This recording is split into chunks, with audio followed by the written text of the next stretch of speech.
So today we're going to learn a new way to take the derivative of certain types of functions, functions that are the product of two functions. So p of x equals f of x times g of x. And here's an example. If let's say p of x is 2x cubed times negative 3x to the fifth minus 1. Well, one way you can take the derivative is you could actually multiply this out and then apply the power rule. But later on, you won't always be able to do that if you have like sine of x here instead of 2x cubed. So let's learn the product rule, and I'm gonna do the problem first. So I want to find p prime of x, and I'm not gonna tell you what the product rule is for taking the derivative. I'm just gonna have you watch and see if you can discover the product rule just by watching it being used. And to help you out a little bit, I'm going to put these two sets of two parentheses, so two parentheses added to two parentheses, and see if you notice what I'm doing. So in the first parentheses, I'm going to go ahead and put 6x squared. Now look back at the original function and see if you can tell what I did to get this 6x squared here. Then in the second parentheses, I'm going to put negative 3x to the fifth minus 1. I think you see where that came from. Then in the next two parentheses, the first one I'm going to go ahead and put 2x cubed. And in the second one, I'm going to put negative 15x to the fourth. So take a look at that. You can pause the video and see if you can tell how to do the product rule. Now, you probably were able to see that 6x squared is the derivative of 2x cubed, the first function f of x, and then the next parentheses I just simply placed g of x regularly into it without changing it. Then I add f of x unchanged times the derivative of the second function g of x. So if we were to write out the product rule,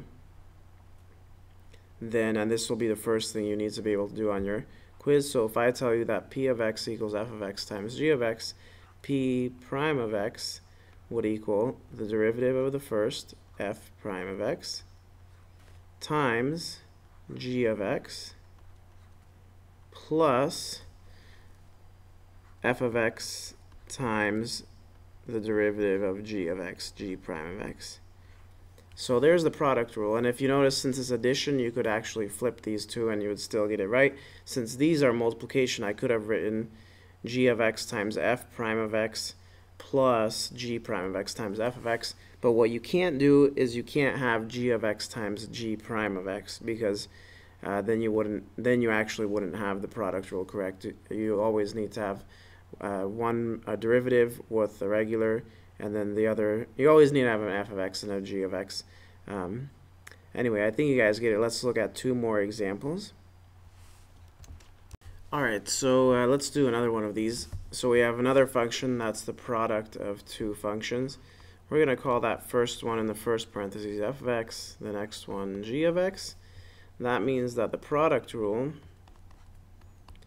would be the derivative of the first one times the second one left alone plus the first one, f of x left alone, times the derivative of the second one, g of x. So when you do the product rule, it's helpful to go ahead and put your two parentheses plus two parentheses.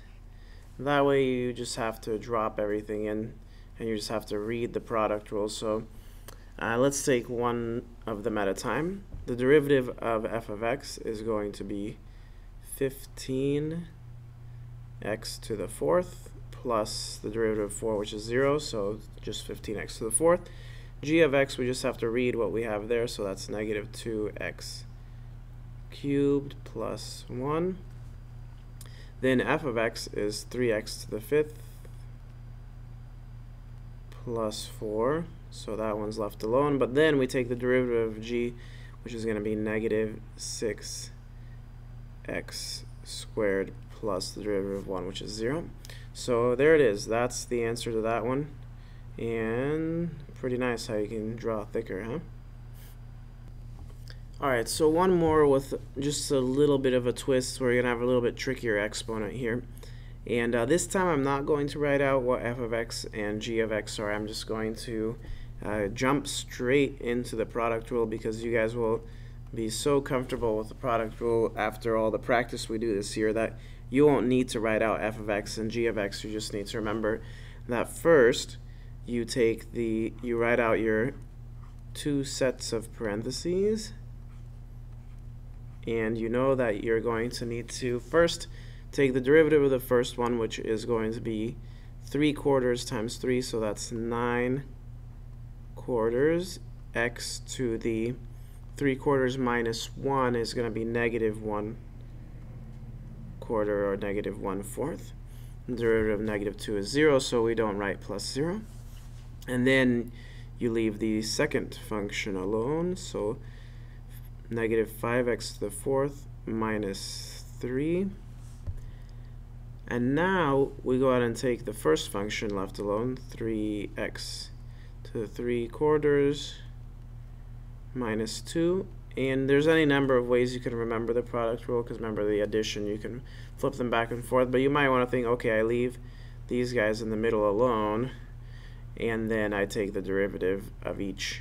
And I always have to pair one f with one g. So then last step, I'm going to go ahead and take the derivative of the g of x part, which is -20 x to the 3rd power. Alright, so there you have that one. That one's finished as well. Make sure for tomorrow's quiz you know the following. If I give you p of x equals f of x times g of x, you should be able to write out the derivative of p of x using this symbolic notation. So it would be f prime of x times g of x plus f of x times g prime of x. And then you also need to be able to do the 3 problems with the exact same numbers, the exact same functions, but the 3 problems that we covered in this video, make sure that you can do those as well. Product rule is not too bad, huh?